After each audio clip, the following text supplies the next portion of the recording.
Hi guys, ഇന്ന് നമ്മൾ കോഴിക്കോട് ഒരു കയാക്കിംഗ് പോയിട്ടുള്ള എക്സ്പീരിയൻസ് ആട്ടോ പറയുന്നത്. കോഴിക്കോട് കൊയിലാണ്ടിയിലുള്ള അണയിലക്കടവിൽ ഒരു പാഡിൽ മോങ്സ് എന്ന് പറയുന്ന ടീമിൻ്റെ കൂടെയാണ് നമ്മൾ കയാക്കിംഗ് സെലക്ട് ചെയ്തത്. അപ്പോൾ നമ്മളിതൊരു ഇൻസ്റ്റഗ്രാം റീൽ കണ്ടിട്ട് പോയതാണ് കേട്ടോ. അപ്പോൾ മോർണിംഗ് സെക്ഷൻ സ്റ്റാർട്ട് ചെയ്യുന്നത് ഒരു 6:30 മുതൽ 8:30 വരെയാണ്.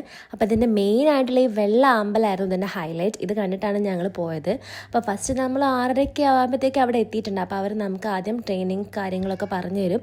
എങ്ങനെ പാഡിൽസ് യൂസ് ചെയ്യണം, എങ്ങനെ നമ്മൾ ഫോർവേഡ് പോകണം, എങ്ങനെ റിവേഴ്സ് അടിക്കണം, അങ്ങനെ എല്ലാ കാര്യങ്ങളും നമുക്ക് പറഞ്ഞു തരും. അപ്പോൾ നല്ലൊരു എക്സ്പീരിയൻസ് ആയിരുന്നു കേട്ടോ. ശരിക്കും ലൈഫിൽ വൺസെങ്കിലും നമ്മൾ ഈ കയാക്കിങ്ങും ഇതുപോലത്തെ കാര്യങ്ങളൊക്കെ പോകുന്ന വളരെ നല്ലതായിരിക്കും, മൈൻഡ് റിലാക്സിങ് ആയിട്ടുള്ളൊരു സംഭവമായിട്ട് എനിക്ക് തോന്നിയത് കേട്ടോ.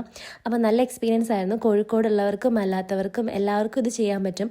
പെർ ഹെഡ് 500 റുപ്പീസാണ് അവർ നമ്മുടെ അടുത്ത് നിന്ന് ചാർജ് ആക്കുന്നത്. അതെനിക്ക് നല്ല വേർത്തായിട്ട് തോന്നി. കാരണം ഇങ്ങനെയൊരു കാഴ്ചകളൊക്കെ നമുക്ക് തന്നെ നേരിട്ട് പോയിട്ട് എക്സ്പീരിയൻസ് ചെയ്യാൻ പറ്റില്ലേ. പിന്നെ അവർ നമ്മുടെ കൂടെ വരും കേട്ടോ. 2 പേരും നമ്മുടെ കൂടെ വരും. നമുക്ക് എന്ത് ഹെൽപ്പ് ഉണ്ടെങ്കിലും അവർ നമ്മളെ സഹായിക്കും. പിന്നെ ഈ കയാക്കിംഗ് നമ്മൾ ബാക്ക് വാട്ടറിൽ ചെയ്തിട്ട് ഒരു ചെറിയ റോഡ് കടന്നിട്ട് വേണം ഈ പാടത്തേക്ക് വരാൻ, മീൻസ് ഈ വെള്ള താമരയുള്ള സ്ഥലത്തേക്ക് വരാൻ. അതൊക്കെ നമ്മളെ പാഡൽസും ഈ സാധനമൊക്കെ മാറ്റാൻ അവരെ നമ്മളെ ഹെൽപ്പ് ചെയ്യും കേട്ടോ. അപ്പം നല്ലൊരു എക്സ്പീരിയൻസ് ആയിരുന്നു. കോഴിക്കോടുള്ളവർക്കും അല്ലാത്തവർക്കൊക്കെ വന്നിട്ട് ഇവിടുന്ന് ഇവരുടെ കൂടെ ഇതൊക്കെ എൻജോയ് ചെയ്യാൻ പറ്റുന്നതാണ് കേട്ടോ.